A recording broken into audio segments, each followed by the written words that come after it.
My pranams to all Atma Jyotis, divine light of the self. Continuing our discussion on enlightenment and liberation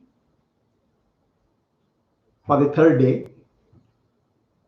Today I am taking up the topic darkness to light.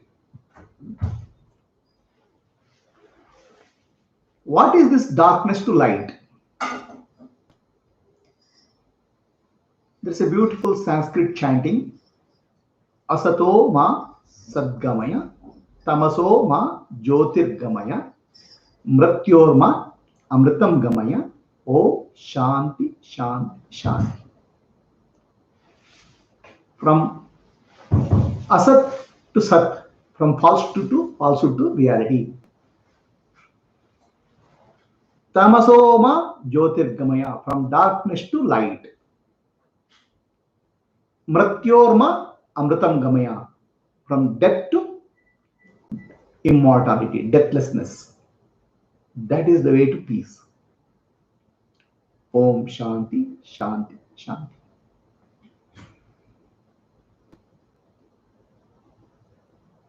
Today, let us try to understand darkness to light.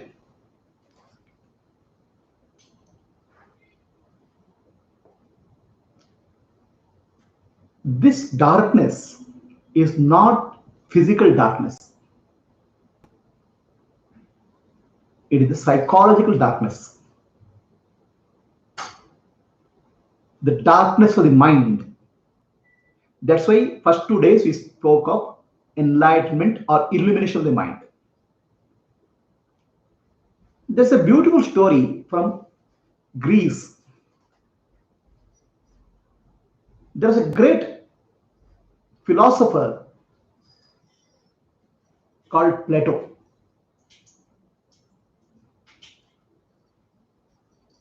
The Plato gives one illustration of how we live. He says, imagine there's a dark cave. Imagine there's a dark cave. There are many slaves who are tied there. There are many slaves who are tied there. They cannot turn their back. They are tied in such a way that they can only see front.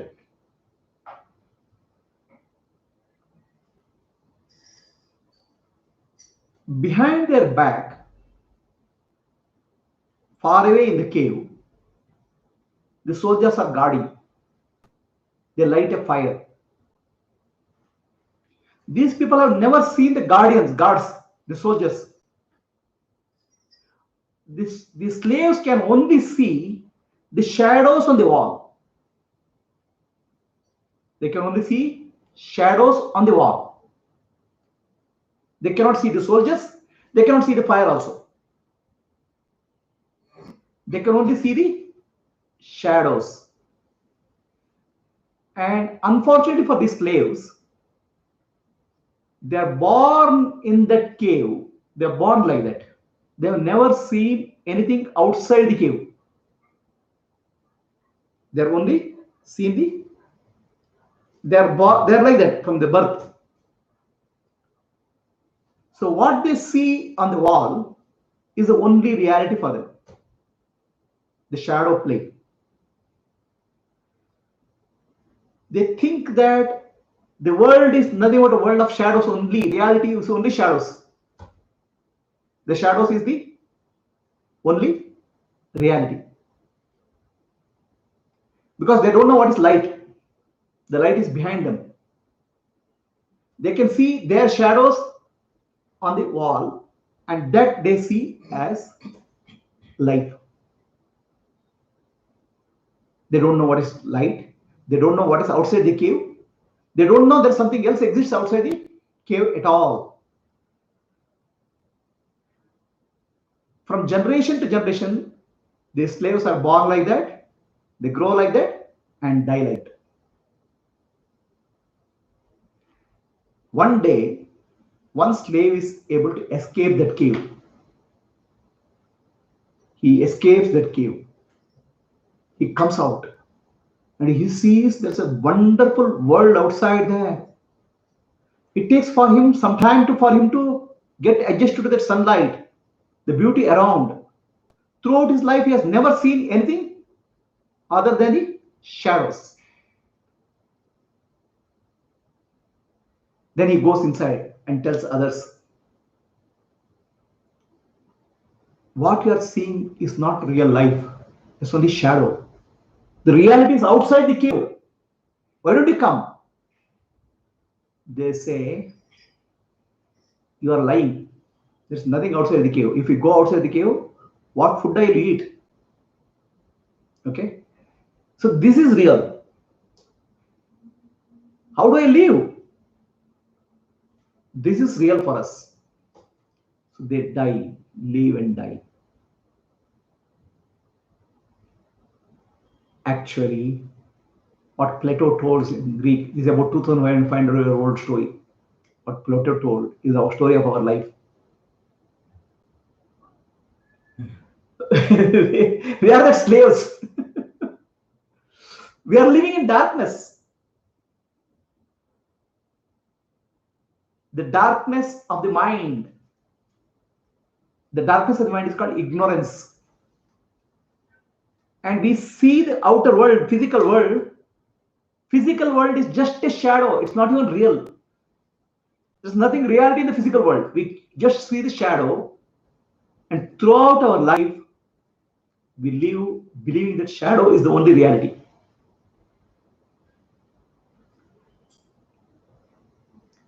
The person who escapes is the guru. He comes and tells, there's loud light outside. There's a cave beyond that. There's a cave. There's a bright sunlight. There's a beautiful light there. People don't believe there is something like that.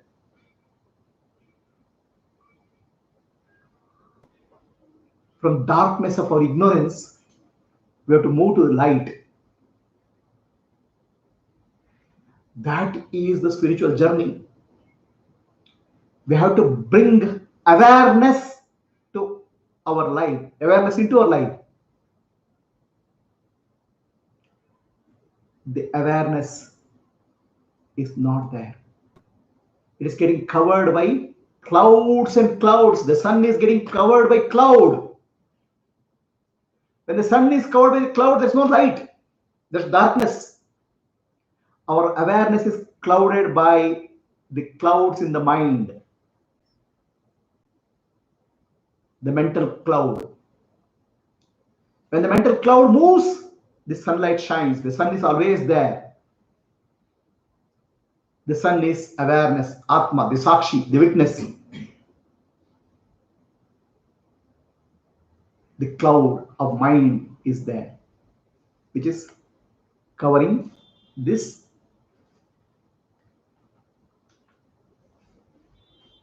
Covering our awareness. Awareness, nothing happens, but the mind is covering. Only somewhere we see some rays, and we see the world through the eyes of the mind. When we see the eyes of the mind, we are actually looking at shadows. We are not looking at reality. Shadows means unreal. Because mind always is about the past or future. It's about the naming. The moment I see something, I don't see it fully. The name comes. Oh, there's a pot. There's a flower. I don't even see. The seeing gets cut. The flower is a name which comes from the past, and it interferes in our perception.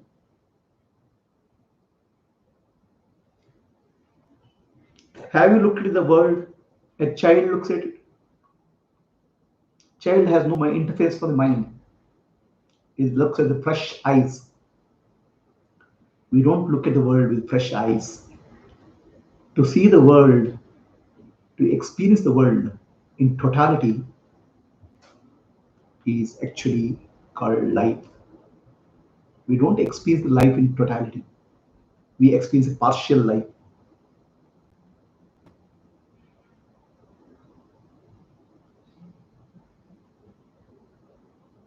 Earlier, the ancestors used to give us a blessing. Have you heard of it? Shatayur Bhava means live for 100 years. You think it's living for 100 years physically. No. Shatayur Bhava means live 100% life, even for 1 minute. Even if you live for 100 years, you will not be fulfilled.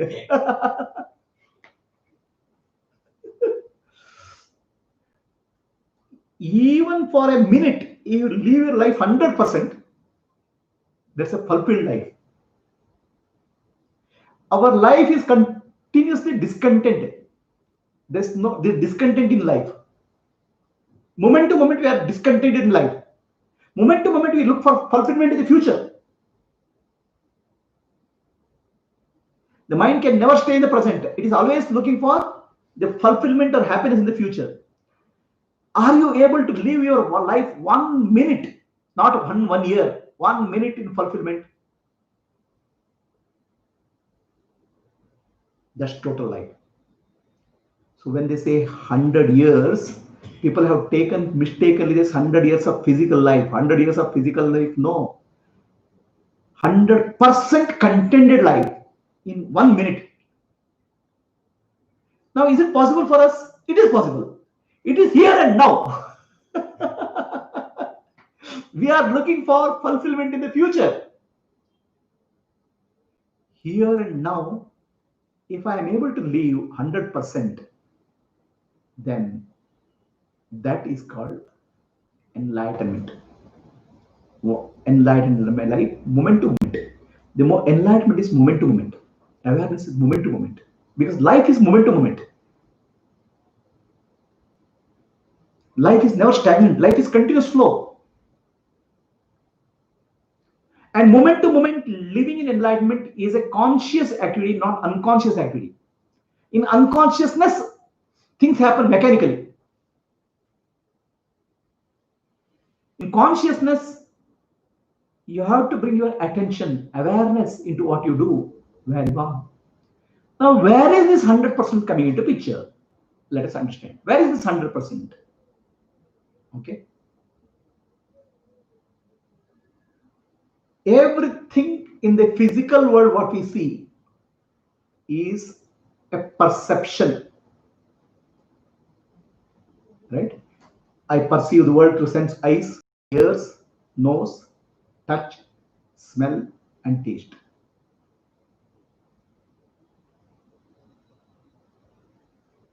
This perception is an experience. Perception results in the experience.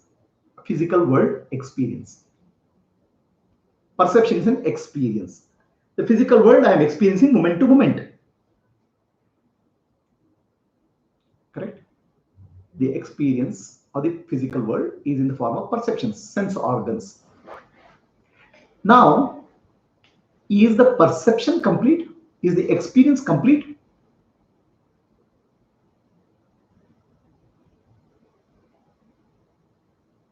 A blind person tries to look at an elephant, touches its feet, and says, "This is elephant." Is that perception complete? Somebody touches its tail and says, "This is elephant." Somebody touches the trunk and says, "This is elephant." Is the perception complete?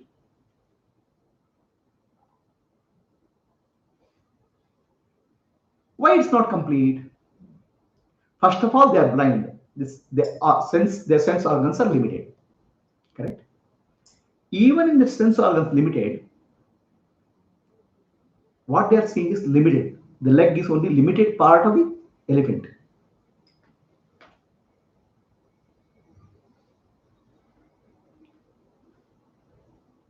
Our sense organs are like blind men. Their perception is very limited.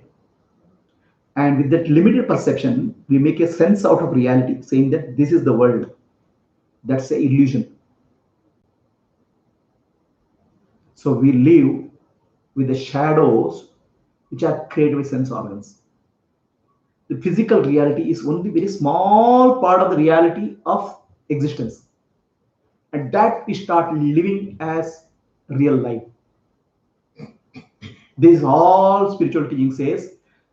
When you live with the sense organs, the physical world as reality, you are living a very fractional life, partial life. There's a reality beyond sense organs.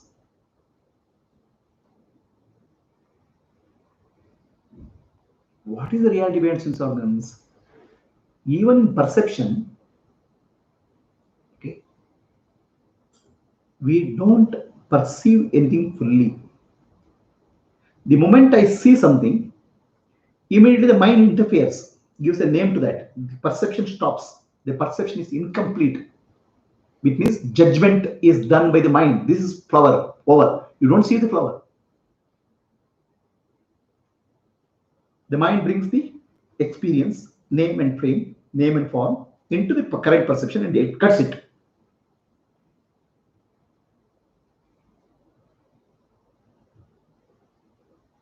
Every perception is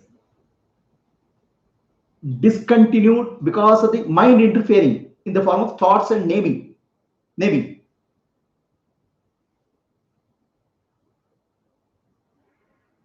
But that doesn't happen when you perceive something in first time.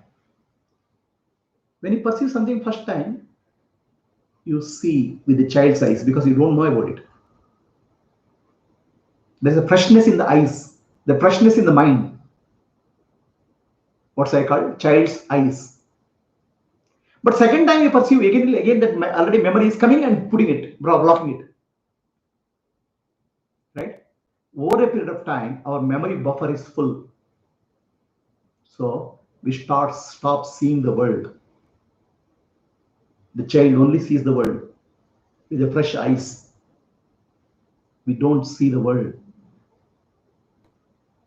We see only the images created by the mind. We don't live in the real world. That's called tamas, darkness.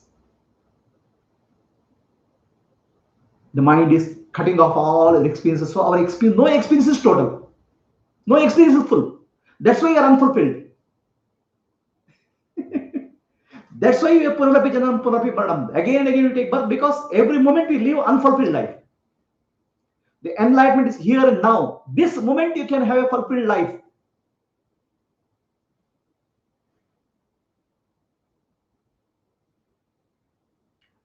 Are you able to look at the world with a child's eye?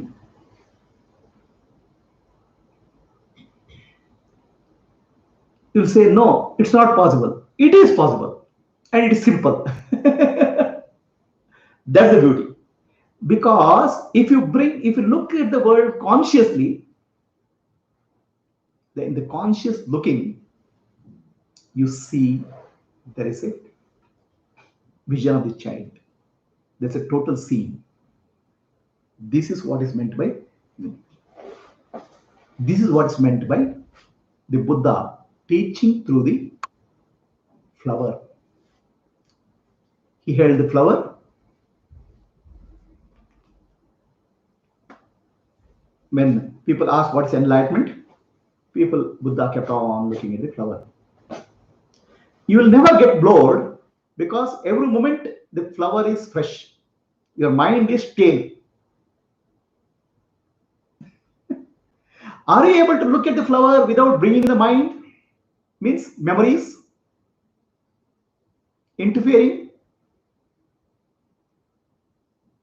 That's how the child looks at the flower. That's how the child looks at the world. So our looking at the world has become stale because we don't see it totally. Our experience of flower is incomplete.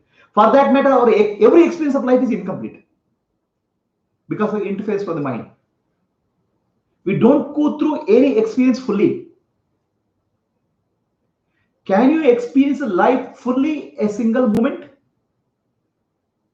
That is the meaning of Shatayur Bhava. Shatayur Bhava is not 100 years of life, 100% life. 100% life is possible here and now.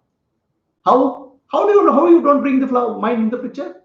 So become the totally aware. See the flower. In that seeing, just seeing, become aware that body is seeing. There's a body. Become aware of the body also. Become aware of the sensations. Become aware of the space around the flower. In any perception, there is a form and formlessness. Any perception, there is a form and formless. Okay, the background is formless and foreground is form. The background is formless and foreground is form. Right? For example, when you read a newspaper, news is printed on paper. The paper is the background. The printing is the foreground. Our attention is always on the printing, not on the paper.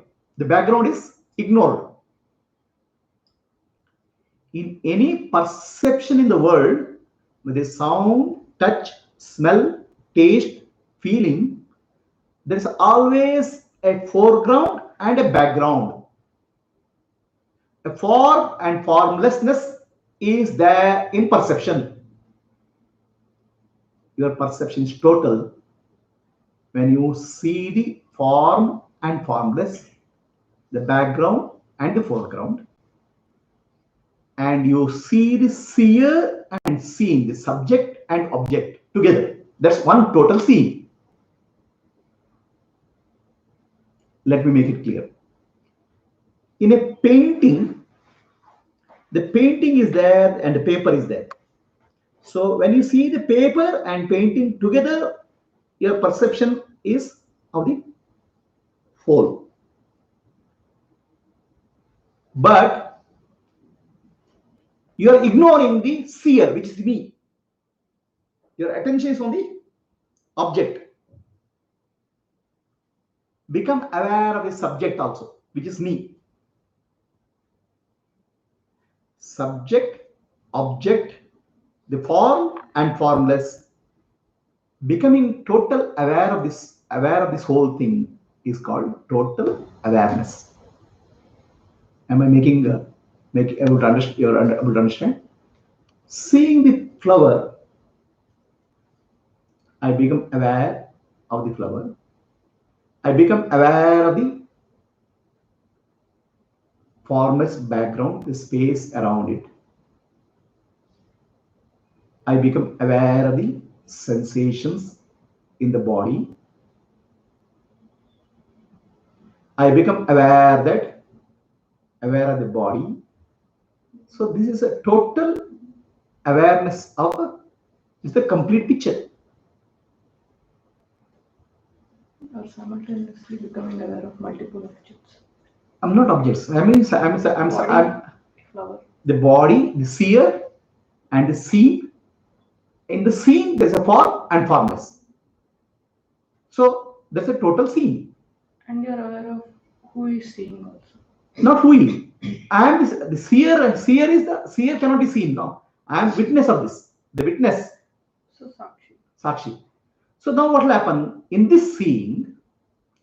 The ego is not coming into picture. Ego is the mind. The ego is me. Hey, I have seen this flower. This is a flower. So identity is not coming up. Now, even if the identity is coming up, you are seeing that identity also as an object. The thought comes. This is a flower, a rose flower. It's boring. So that thought is coming. You are seeing that thought also. In the witness, all these are coming. Witness is non-judgmental. Just seeing. In just seeing, there's no fear. The seeing has become, the object and subject has become one in that seeing. In that seeing, there's 100% totality. The space, the object, and The seer is me, the body and mind, the sensations with me, the complete seeing is happening. In the complete seeing, there's no seer. That means a separate entity. The sakshi or the awareness has become the seeing. There's no ego coming into picture. There's no judgment. This is a beautiful flower. This is a not beautiful flower. Even the judgment may come. That also you see. That also is part of the picture. Okay. So I'll give you an analogy. The sakshi or the Atma is like a movie screen. Okay. It's like a movie screen. And the movie screen, what is projected is the images, the movie, the waking state images, the dream state images, deep sleep state images are projected.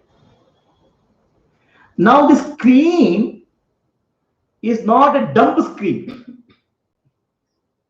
It is intelligent screen. It is the screen is intelligent. Understand?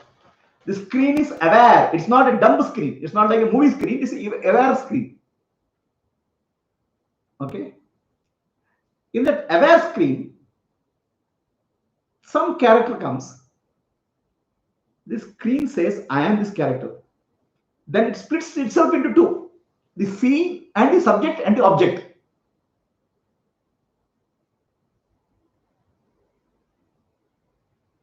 And the moment you split yourself into two, subject and object, your experience of life is incomplete, unfulfilled, because you are splitting yourself into subject and object. The duality causes a sense of incompleteness. The moment you become incomplete, you try to fulfill it through becoming completeness. A boy tries to find a better half to become complete. He feels he's incomplete. He wants a better half. The wife. Can that give fulfillment? Because you are actually you are living in a world of duality, which is again an illusion. And you are trying to fulfill in the world of duality. You are trying to find in the picture, you are trying to find a solution. The solution is you have to recognize I am the screen, not the picture. The picture is appearing. The body is the picture. The sensation in the body is picture. And the character, what I see is a picture. All are objects. And I am the seeing principle. There's no seer. Seeing is happening moment to moment. The seer identity is coming from the ego. It's again a part of the picture. Memory. That's called total seeing. And if you see totally, your life is fulfilled in that moment. Because it's one life. The oneness is there. That oneness is we are missing in life. And that oneness is called, we call God experience. God. Every moment can be that one experience. But we start thinking that one moment, what you see has to be special moment. Then only I can see properly. Because your mind is always looking for speciality. An ordinary thing, a blade of grass, is also extraordinary when you look it totally. When you live and your experiences become a total experience like this, that moment is you are fulfilled. That is enlightenment here and now. Because here and now is life. That's the dimension of life. So your life has to be illuminated by awareness, which means it should be free from the cloud, mental cloud. You don't have to remove the mental cloud. You have to see through the mental cloud. You see the mental cloud also. Understanding that you are the sun. So now what happens? Your seeing becomes total. Your hearing becomes total. Your speaking becomes total. In that totality, you attain the purnatva, the fullness. Purnamadaha purnamidam purnat purnamudachyate purnasya purnamadaya purnamevavashishyate. Then you will understand this, whatever I am experiencing The experience is always a temporary experience, any experience. But the temporary experience we are trying to find fulfillment, it's not possible. But the temporary experience becomes total experience when you bring in the seer into picture, the Sakshi.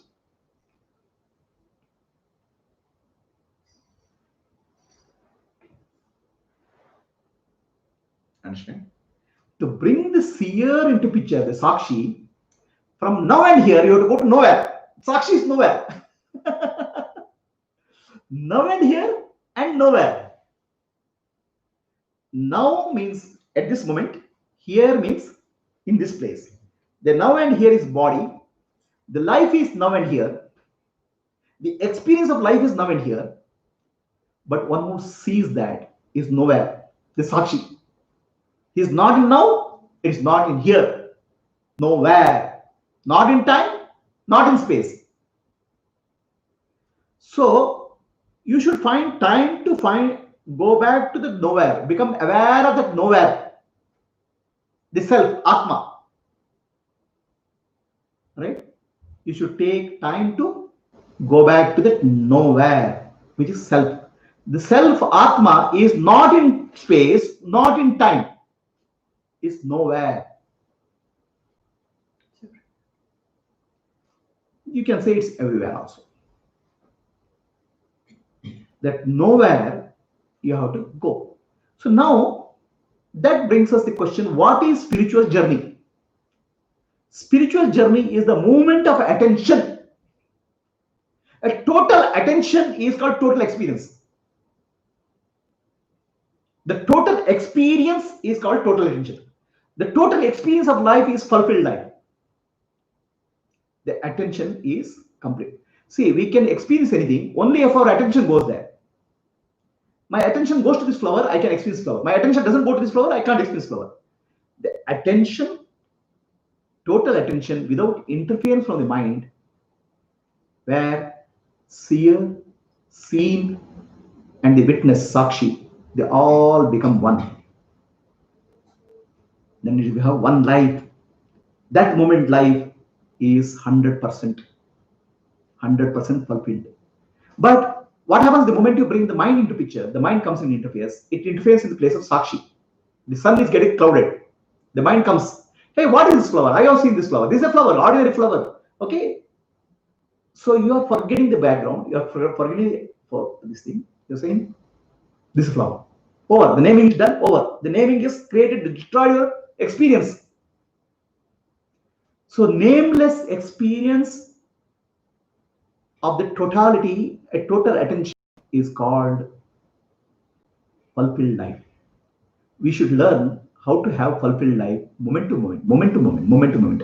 It is not that enlightenment you get one moment, it's over. Every moment you have to live that enlightenment. Every moment you have to live consciously. Unconscious living is death. Tamasoma Jyotirgamaya, light, living in the light, awareness. So I told about seeing, it applies to hearing. Hearing involves a form and formlessness. What is that? Sound and silence. The smelling involves the smell and no smell.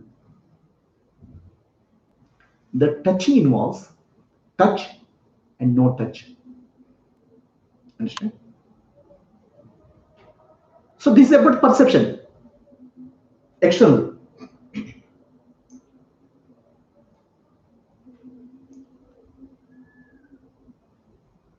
You have to become Sakshi in all your witnessing, all your perceptions. Sakshi doesn't, non-judgmental. Now this has to be done consciously. The enlightenment is conscious life. Enlightenment is bringing consciousness into life.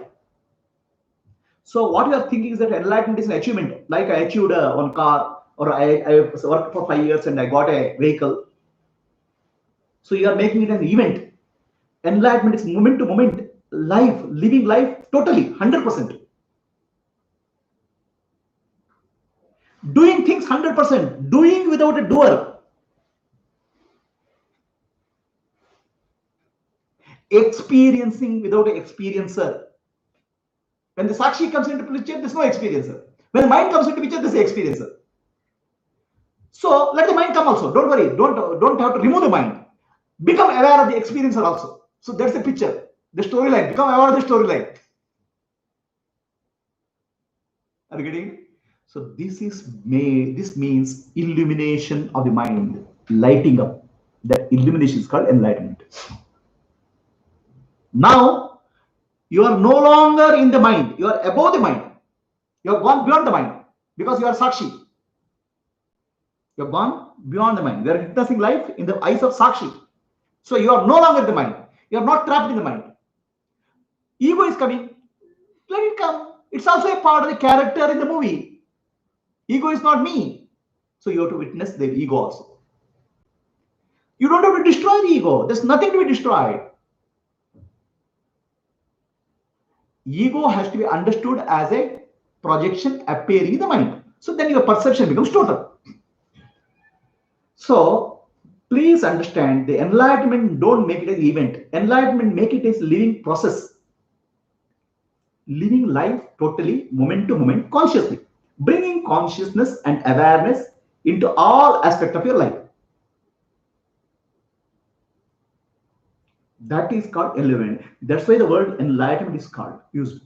Light is there in you. Where the light is there? In the mind. Where the darkness is there, there's light is required.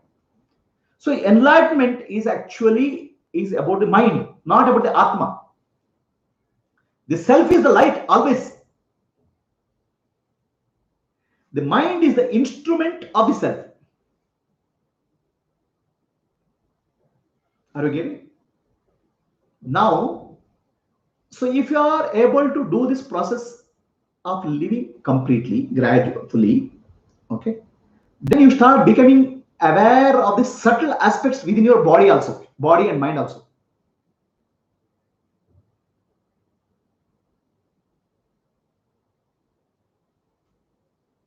Bring that lamp carefully.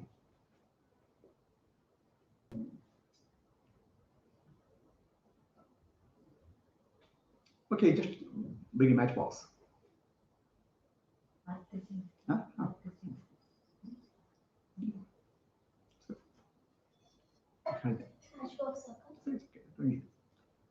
See,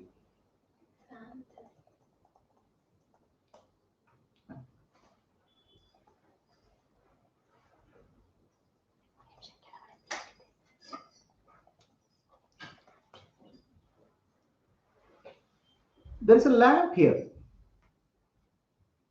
I don't know whether you're able to see the light here, because there's a lamp here.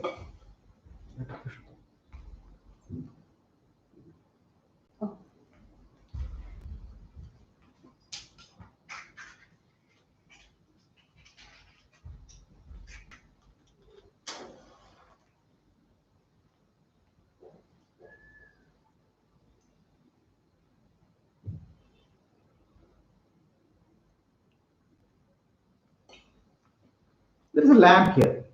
Okay. Where there is lamp, where there is light, there is darkness also. The darkness follows the light. You cannot say where there is light, there should not be darkness. Where will be darkness? Darkness will be there. Where is light? So just below the lamp, there's darkness.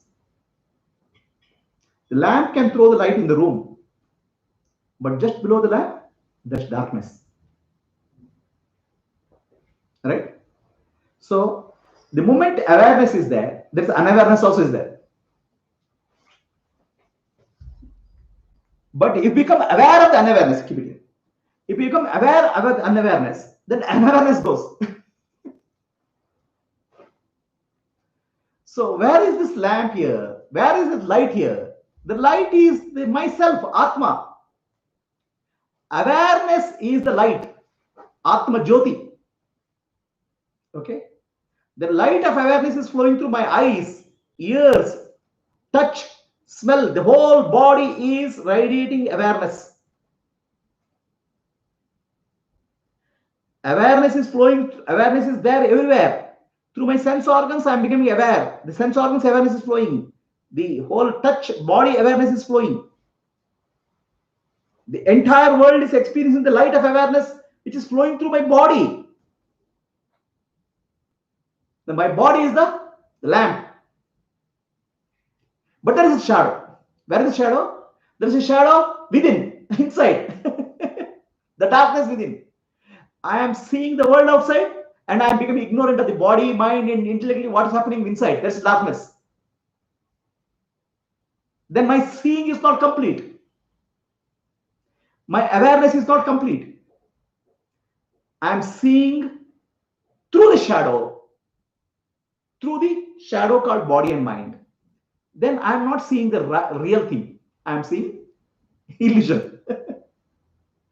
So can my seeing involve both the body, mind, and the world? Then there is a total seeing. Then I become the real seer. Then I become the light. There's no darkness. This is called enlightenment. The light within and light without. Within is within the body and without. It has to be done here and now, every minute, because life is here and now. The life is a great opportunity. Can you become aware of the total experience? When you see, can the seeing be 100% involving both the seer and see, the subject and object? Otherwise, if you ignore the subject, then you have become partial seeing. Then you are seeing darkness. You said instead of seeing through the body mind, you see the body, mind, and world together. Yeah, body is also part of the picture. Objectivity. It's also, you see the body also. Become aware of what's happening within the body also. Right? What's happening within the mind also. Okay. So become total aware. This total 100% awareness, 100% attention is called 100% life by our older ancient people. They didn't speak of 100 years. 100 years of life is suffering. So in the example of flower, you are saying you have to watch the body, mind, and flower, then it becomes 100%. Correct. So I'll tell you again in other words. In any experience, there's a subject and the object. Yeah. Okay. In experience, we ignore the object. Ignore the subject. Okay. Our subject also has to become object of our experience. We should be aware of the subject also. Subject means me, the body-mind complex, along with the object. I have to watch both together. The total, that's a total scene. That is total. Not only just flower, the background of the flower, the space. The thoughts arising in the mind. So now what will happen? This is called 100% objectivity. The whole life becomes 100% objective, not subjective. The body and mind also becomes object, not the subject. Is Sakshi not playing the role of subject then? No. There's no subject, there's no subject, there's no personality. Sakshi has no personality. Sakshi doesn't judge. So the 100% objectivity to life, where the one who is observing is Sakshi is non-judgmental. Then your life is, every experience moment to moment becomes the complete, the total. That is called Purna life. But also you'll understand that experience come and go. Okay? But the seer, the Sakshi doesn't come and go. The Atma is always there. So that's why you have to spend time in going back to yourself. That's called Nididhyasa. That's called Samadhi. Okay? Because still you have a concept of the seer. You're not fully established seer. You're trying to move towards the seer. You have to give some time for yourself to every day to go back to yourself. And then it's called Samadhi. Sahavikalpa Samadhi, Nirvikalpa Samadhi, different types of Samadhi. In that Samadhi, you are not experiencing anything. You are yourself. Okay. So what's happening now in this process? The mind which was separated from the Atma, my ego is the one which says I am separate. It is progressively becoming illuminated. Understand? It's dissolving. You go back to yourself and you start experiencing the life fully outer. So in the process, the ego starts dissolving. Just like salt, if you put into water, it starts dissolving. The ego starts dissolving. Means ignorance starts dissolving. There's light in the mind, illumination in the mind. The two practices are required. One is the outer, right? Outer is living here and now. This is called manana. Okay. Going back to yourself is called nowhere. Nowhere is Atma. Atma is nowhere. Nowhere. Here and now, nowhere. Here and now is the outer life. Nowhere is the self. Why nowhere is important? Because here and now is complete, always moment to moment. It will change and it will disappear also. But nowhere has no place to disappear. Nowhere is always there. So you are Purna without the here and now also. Your life is Purna, complete without the here and now. Understand? Here and now is not permanent. As long as body is there, you get here and now. The moment body disappears, you don't have here and now. But you have a craving for experience because you are not lived your life fully. That's why you create another body. So if you live your life here and now fully and totally as Sakshi, then you feel the fulfillment here and now. Then you seek yourself.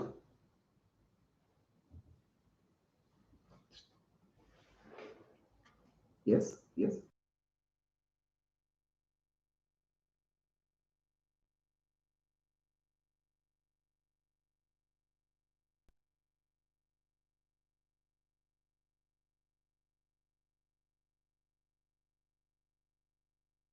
To our life.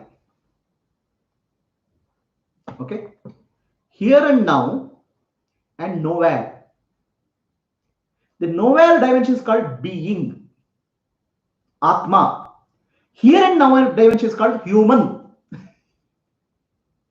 Understand? The here and now is human body. The nowhere dimension is Atma. Nowhere and here and now. Understand? The here and now is momentary. Moment to moment changes. And you are trying to find the fulfillment in the momentary thing. It doesn't happen. By doing. Body and mind is about doing, seeing, feeling, experiencing.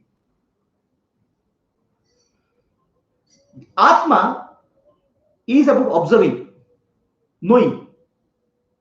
Okay. So when both come together, the knowing and doing, being and doing, then the experience is total. Your life is 100%. Then you say, it doesn't matter, human dimension is not there. I am full. Purnamadaha, Purnamidam. Purnamadaha means the self. Purnamidaha means world. Purnat Purnanamuchite. From that self, this world came to each other. Purnasya Purnamadaya. This world is gone. This body is gone. This dimension of human dimension is gone. But being dimension, I am full. Understand? So this is life. This awareness, the two-dimension awareness. Here and now awareness is called enlightenment. Okay? Attention has to go to here and now, fully, total attention. Then attention has to go back to nowhere. Nowhere means Atma. Withdraw the attention to nowhere. That's called Nididhyasa. Actually, both are Nididhyasa. Both are Nididhyasa only. So, taking the attention nowhere is called Samadhi. Nowhere means Atma. So, move inwards to the Atma. Attention has to go inwards to Atma. And attention has to go to the present moment, here and now. So, here and now, nowhere, both has to be integrated. That is total life. But instead of that, what happens? Your attention is not here and now. Your attention is always in the future. This moment, you don't experience fully. Already you're looking for something else. Already you're looking for something else. The mind is, attention is not here because the attention is not total. Okay. So if you start living like this, here and now and nowhere, That's a complete life. Is this clear? Two dimensions. Here and now life is called body, human part. Nowhere is called being part. The human and being part here and now has to be together. Then transcendent and immanent don't matter. The inner and outer merge. It becomes one reality. Now the one reality is getting split into two, and in that split you are trying to put together experience. It will never match. It's a jigsaw puzzle.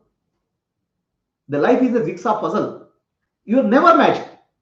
You find a most beautiful girl and marry, you are restless. You marry the most handsome boy, you are restless. The jigsaw puzzle will never match because you are not solving the problem. The solving problem of life is from duality to non-duality, from partial experience to total experience. That is the puzzle of life. So if you go through this, you will go through 7 stages. Okay, 7 steps are there, 7 stages are there. What are the 7 stages? Waking state consciousness, dream state consciousness, deep sleep state consciousness. These are 3 individual states. Waking state, dream state, deep sleep state. All the people go through this. All animals, all living beings go through this. It's called individual. Jiva. Waking state, dream state, deep sleep state. Jagrata, Swapna, Sushupti. All animals and all living beings go through this state. Okay. Now, some human beings, and everybody is uncomfortable. Nobody is comfortable in these 3 states because it's their restlessness. Every day they're looking for something. Restlessness is there because the puzzle of life is not solved. So they want to come out. Then they start meditating. Then they enter into samadhi. Samadhi is the next state. Waking state, dream state, deep sleep state, samadhi. Right? Samadhi means beyond waking state, dream state, deep sleep state. It's called turiya. But you can go and come back to turiya once in a while. Okay, you cannot stay there. Right? That's called samadhi practice. Understand? Now, who is going there and coming back? The attention, which is mind. Attention is going back to self and coming back. Going back to self and coming back. Ultimately, spiritual journey is journey of attention. In the process, the mind is getting illuminated. Mind is becoming purified. It's not that one day you purify. It will be every day, every time you go back and come back, mind is getting, ignorance is, illumination is happening. Understand? So in the process, what will happen? The samadhi starts becoming sahaja samadhi. Means the samadhi starts getting into your waking state. The mind is becoming more and more acquiring the illumination. It becomes more and becoming self. Understand? The samadhi is coming back into your life. You are becoming jivan mukta. The samadhi state is coming into the life. Every moment. More and more samadhi is coming to life. Now how it happens is the nature of self is bliss, ananda. Right? The nature of self is ananda. When the mind goes to self in samadhi, it experiences bliss. There's the experience of, there's memory of bliss when it comes out. The same thing happens in deep sleep. When you go to deep sleep, you are going to the self. When you wake up, you say, oh, it is blissful, peaceful. Non-duality is there. So like that, when you go to samadhi, the mind is experiencing bliss. This bliss, memory of bliss. Otherwise, mind was associating bliss with the object, Vishaya Sukha. Now it starts experiencing Samadhi Sukha, Samadhi Ananda. The bliss is, the mind is now getting illuminated with awareness and bliss. So in your day-to-day interaction, the bliss will start flowing through you in your mind and body. You are becoming blissful in your day-to-day. Then what happens? The worldly experience also becomes blissful. The experience of the world also becomes blissful. That's why a Gnani is blissful in the world also. So your mind is becoming more and more. The mind is actually merging more and more the self. Ultimately, what has to merge with the self is the mind. The mind is separated out with the ego. Now it is losing it. Mind is becoming one with itself. Now it's not a pain for the mind, it is a joy for the mind, because it is becoming more, it is getting what it's seeking, the bliss. Understand? So progressively the bliss is suffusing in the mind. You are becoming, you means body mind becoming more and more, bliss is flowing. Earlier you are seeking bliss, right? So now you are moved into from waking state, dream state, deep sleep state to samadhi. Once in a while you go to samadhi and come back. There are 4 states. A sadhaka goes to 4 states: waking state, dream state, deep sleep state, samadhi. Comes back. Waking state, dream state, deep sleep state, samadhi. So, and in the waking state, dream state, deep sleep state, he is living in here and now, present moment. So in this process, what will happen? You are becoming more and more filled with bliss. Are you getting what I'm saying? So now you are becoming the Sakshi Bhava, or witness consciousness, is there in the waking state, dream state, deep sleep state. Earlier, otherwise, mind was coming into picture. Now the interference of the mind is coming down, because mind is also taking the nature of self. Mind is self only. It is forgotten. Mind means jiva. Okay. So now it is becoming the self only. So that's why in the waking state, dream state, deep sleep state, Sakshi is coming into picture. Means that presence is becoming more and more in the waking state, dream state, deep sleep state. Correct? So what has happened now? How many states are there now? Waking state, dream state, deep sleep state, samadhi once in a while. Then Sakshi, which is the permanent, is becoming more and more. The presence is felt in your waking state, dream state, deep sleep state. Deep sleep also. Sakshi. Right? So how many states are over now? Waking state, dream state, deep sleep state, samadhi, and Sakshi. Correct? 5. No? 5, no? 5. Correct? So now what will happen? As you become more and more getting deeper in samadhi, more and more Sakshi state is getting established. The more and more the mind becomes subtle. The mind becomes, from a gross, it is becoming subtle, subtle, subtle. The gross, you are able to see only physical objects. What are physical objects? The objects are seen. Right? Now, your experience goes to a subtle domain. The subtle domain involves the Shabda, Sparsha, Rupa, Rasa, Gandha. Inner sensations, not the outer. So outer is anyway you are experiencing, and you are not aware about the inner sensations within the body. Now you are becoming aware of what's happening within the body also. The subtle sensations. What I call subtle perceptions. Understand? Earlier you are only focused on gross perception. Now because you are becoming aware of within the body also, the body-mind complex also is getting illuminated by awareness. The subtle sensations open up. What is that? Shabda, Sparsha, Rupa, Rasa, Gandha. You are not only experiencing what is happening outside, but you are experiencing what is happening inside also. Inside the body. So they are all becoming objective. You are becoming, it's objective. Understand? Now what happens is, because one complete perception. Otherwise it is getting split. So outer perception is there, it's immediately goes to mind, it becomes a name and form. Now instead of that, you are seeing one complete flow, unified flow. The outer perception, inner perception, they become one flow. Now when it becomes one flow, what happens to you? You are no longer a body. Right? This one perception is there. One experience is there, total experience. That one total experience is called God experience. Now you are no longer an individual. Ego has not gone fully. Okay? So now you have gone to 6th state, which is called God consciousness. Still the ego is there, because ego has not dissolved fully.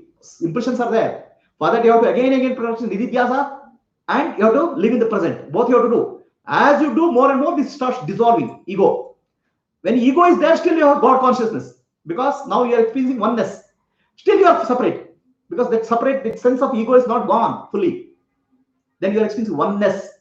That oneness I call it God consciousness. There's no now two. There's no body, me and subject and object. Subject and objects seem to be fused into one experience at all the time. This we call as God consciousness or cosmic consciousness or divine consciousness. Still the ego is there.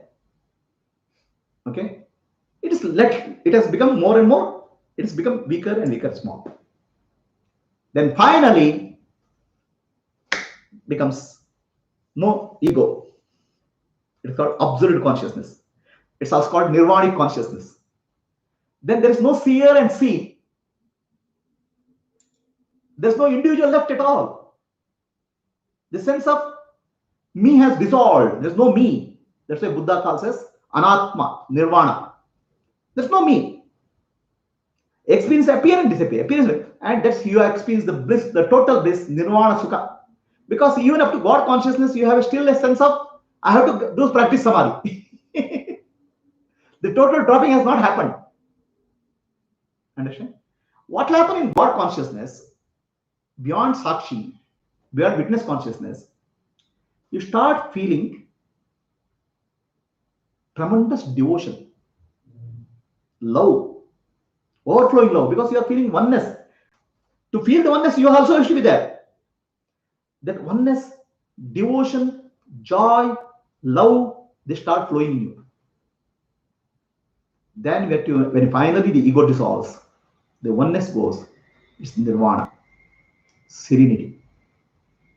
Now you live without a concept of oneness or two-ness. The concept free state.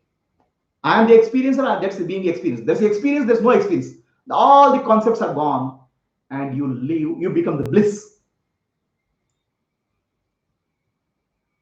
So we go through three major stages: individual consciousness, God consciousness, and nirvanic consciousness. Individual consciousness, God consciousness.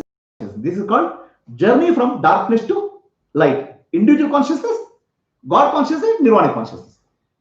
Okay. Individual consciousness has three stages. Initially, most of the people go through waking state, dream state, deep sleep, Jagrata, Swapna, Sushupti. And many people go through samadhi, which is fourth state. Okay. They're all individual still. Then you go through witness consciousness, the sakshi, where the waking state, dream state, deep sleep state, you still become more and more sakshi. Now what's happening is, in this case, the person, individual, is becoming more and more blissful. Okay. In the waking state, dream state, deep sleep state, individual state, you are craving for sugar. You are not seeing sugar. You are craving for sugar. You keep on craving for happiness. As you enter into samadhi, you start experiencing the happiness, momentary.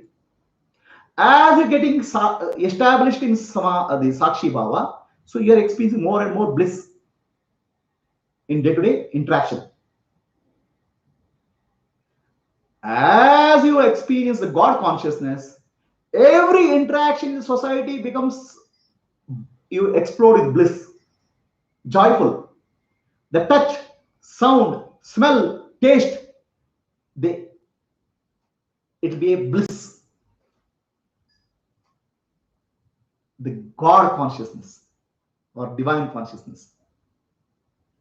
Then finally, you attain nirvanic consciousness. Then there's no experiencer at all. In the God consciousness also, there's an experiencer. That's a duality, I and the God. But you are enjoying that. There's love.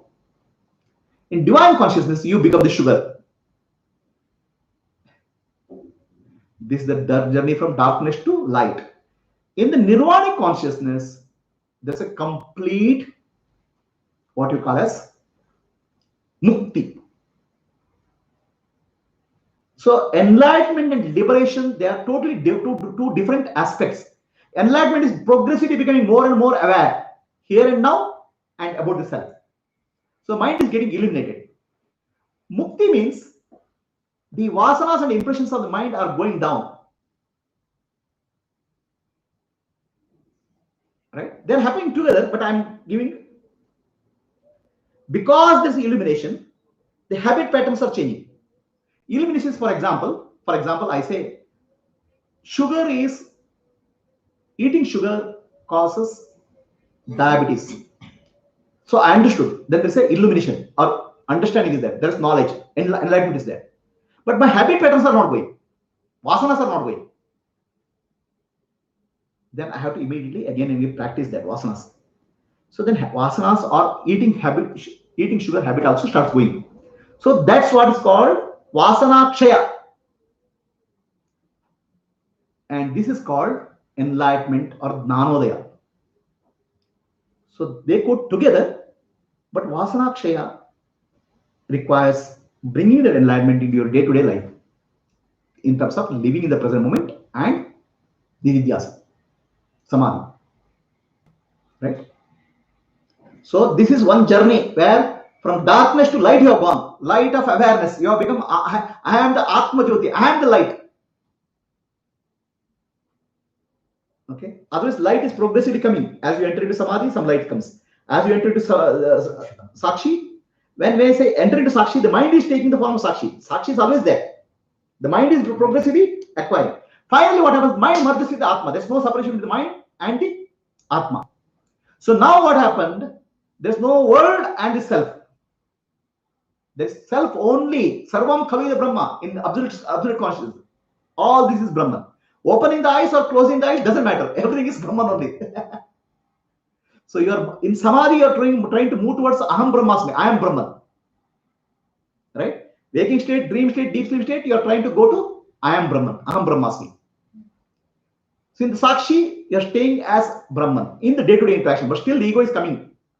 In God consciousnness, you're you're becoming more and more conscious of the God totality. Still the ego is there. In Nirvana, the ego is completely dissolved. Nirvana Sukha. Now you have made a journey from darkness to light. Please understand that everybody don't have to go through the stages. Some Nanis can skip the stage of God consciousness. They can straight away go from waking dream, dream state, dream and deep sleep state to state to absolute. Who am I? They don't even go to intermediate state. Samadhi is with samadhi they go to straight. They don't spend enough lot time in the God consciousness. Sakshi, yeah, they go to Sakshi and Brahman, absolute. The God consciousness also still perception is not. They will skip that. Instead of 7 stages, they may go to 5 stages. Okay. Not all the people go through 6, 7 stages. Not required. So now, for some people, second journey starts. This is the first journey. Okay. First journey, you have become Jivan Mukta. Right. Now, in the second journey, in the first journey, you are living unconsciously. In the second journey, from light to light, from darkness to light is the first journey. From darkness to light, you went. From now, light to light. What is light to light? Now you are aware that I am Brahman. I am liberated, like Buddha. Now he wants to bring that light to the world. So earlier you are in the darkness in the world. You try to come out of the light. Now he is going and telling other prisoners, hey, come out. Right? Earlier I told story of prisoners. No, somebody escaped out of the cave. Then he goes and tells. Okay, some people, prisoners, they go out of the cave, don't come back at all. Okay, get lost. Whereas some person, still they go back into the cave. They go back in darkness, tell others, hey, please come out. So that person becomes Sadguru or enlightened one. Some people just say, after seeing the light, they'll never see the cave. They just run away. The first journey is over, they will not come back. Some people, after first journey is over also, they know that cave is not good. They go back into the cave. And tell others, please come. Others will say, I know, there's nothing outside. They still say, hey, that's a good thing. He still stays in the cave to take the others out. So this is the second journey. Now in the second journey, he is coming from darkness, light to light into the darkness, but still he is light. It's light to light for him. Okay, from the people point of view, it's world darkness only. So he is living in the light. He has become the light. He has become the light of the self, Atma Jyoti. Now he is bringing that light into the darkness, the cave. Such a person is called Sadguru, Jnani, Mukta. Jivan Mukta is taking a role. Now when he takes the role, he takes a role consciously. Earlier it was unconsciously, he has become a body. Now even if he takes the role of a guru, he knows I am not a guru. is a role. He is not, the role doesn't possess him. Earlier, the role was possessing him. Now, consciously, he takes up some role and starts playing in the world. Now, he is not bound. Even though he may operate in the world, he is also fully aware. Okay. Now, he wants to bring the light into the darkness. First, he made a journey from darkness to light. Now, he wants to bring the light into the darkness. What is possible he will do with the body-mind complex? So he seems to be very actively engaged in the world. Buddha seems to be actively engaged in the world. So he has got enlightened. Why he should run away from the world? He tries to bring some light into the world. Shankaracharya, he is trying to bring light into the world. Even though he knows it's illusion, he tries to bring that light into the darkness. So this is actually the Gnani or Jivan Mukta takes a role in the world. Okay. Even if he takes the role in the world, he is not possessed by the role. It may so happen that a Jivan Mukta, while traveling the journey to the highest, okay, he may have gone through God consciousness, and while coming back, he may also come through, stay in the God consciousness and teach the world, like some Avatara Purushas. Or he may come down to a Guru consciousness and teach. But while in Guru consciousness, God consciousness, he is still not affected by the darkness. He is trying to bring the light into darkness. This is the second journey. Any questions? This is called journey of darkness to light. Tamaso ma jyotirgamaya. Its meaning, real meaning.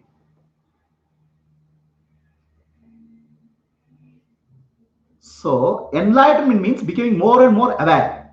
Liberation means becoming free from vasanas, vasanakshay. So, it doesn't mean that you have to eliminate all the vasanas. You should become like a stone. No. There are two types of vasanas, bandha vasana and bhoga vasana. Bandha vasana is what causes disturbance in the mind. The bhoga vasana doesn't cause disturbance in the mind. For example, eating one spoon of sugar may be bhoga vasana. If eating 1 kg of sugar is bandha vasana. So, a gnani may eliminate bandha vasana, may still retain some bhoga vasana. Or gnani may eliminate both bandha vasana and bhoga vasana also, depending on how much time he spends in samadhi. Okay. So, any questions are there?